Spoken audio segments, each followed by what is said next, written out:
C'était littéralement l'après-midi la plus aléatoire de toute ma vie. Alors, c'est hyper simple, c'était il y a un an, en mai 2024.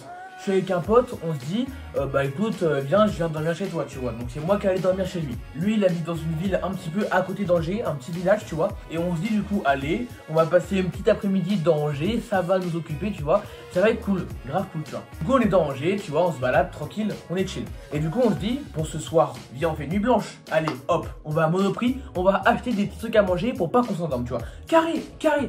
Donc on rentre dans le Monoprix, on achète nos affaires, tu vois. Voilà, hop, on va à la caisse automatique. Et c'est là où ça commence. Oh! Moi je paye mes articles, tu vois, tranquille, enfin, je suis pas lent, tu vois. Là, il y a un vieux derrière, littéralement, qui m'embrouille. Je sais pas, mec, il voulait m'embrouiller, gros. Et moi, d'habitude, tu vois, je suis une force tranquille, vraiment, je ne m'énerve pas. Et je vous jure, c'est vrai.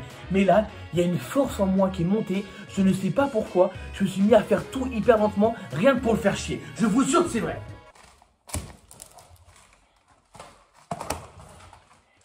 Oh, et par contre, tu te dépêches, s'il te plaît, moi, j'ai pas de ça à faire. Non, mais monsieur, calmez-vous, s'il vous plaît. S'il te plaît, dépêche-toi, dépêche-toi. Ok.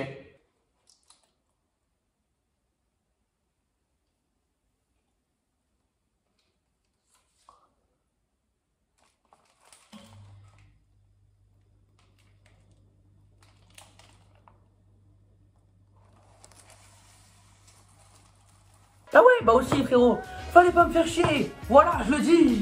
Mais c'est pas fini, je paye mes articles, je sors du Monoprix, et juste avant de sortir, il y a un vigile qui nous arrête. Bah frère, il commence à nous dire, donnez-nous les articles. Mais je les ai payés. Ça s'est littéralement passé comme ça. Bonjour monsieur, on peut y aller s'il vous plaît? Non, vous passez pas. Non, enfin, on a payé tout ça, c'est à nous quoi. D'accord, mais je vous prends tout ça alors. C'est pour moi.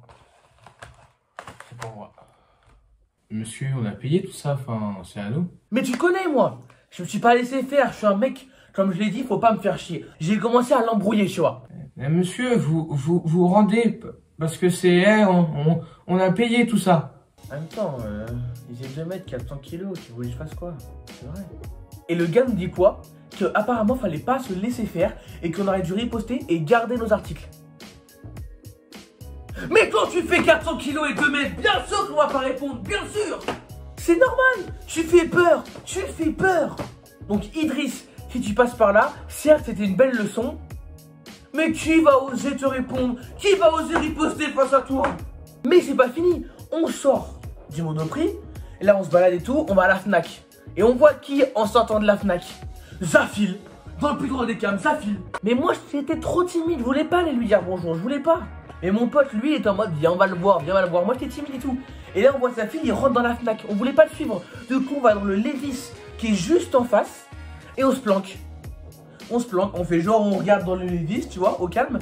Jusqu'à que Zafil ressorte et potentiellement lui demander une photo dans la rue, tout simplement. Et là, on voit Zafil qui sort. Et moi, je panique, tu vois, mon pote, il fait, allez, on y va. Et là, on se met à le suivre. Parce que tu vois, il est là-bas. Nous, on est 50 mètres derrière. On le voit, mais on était trop loin. On avait peur de sprinter, de faire, Zafil, tu vois, non. Et donc, finalement, Zafil arrive devant un H&M. Il rentre dans le H&M et nous aussi, on décide de rentrer dans le H&M. Mais tu vois, il y a du monde dans le H&M. Zafil, on avait peur un petit peu de te déranger et tout. Et du coup, Zafil, là, il est dans un coin du H&M avec personne. Moi, je fais non, vas-y, j'ai peur et tout. Il y a mon pote là qui commence à me dire non, frérot, on y va, c'est maintenant ou jamais. Et donc, finalement, on décide d'aller voir Zafil. Et magnifique, j'ai eu ma photo qui est juste là, voilà. C'était magnifique. Zafil, si tu passes par là, même s'il y a très peu de chance, c'était cool. Voilà, c'était cool. Bah, du coup, si tu passes par là, tu sais qu'on t'a suivi pendant 20 minutes avant, mais j'avais peur aussi. J'avais peur. Voilà, c'est tout pour cette petite anecdote. J'espère que vous avez kiffé. C'était un petit peu format podcast anecdote. Si vous avez aimé, n'hésitez pas à me dire dans les commentaires.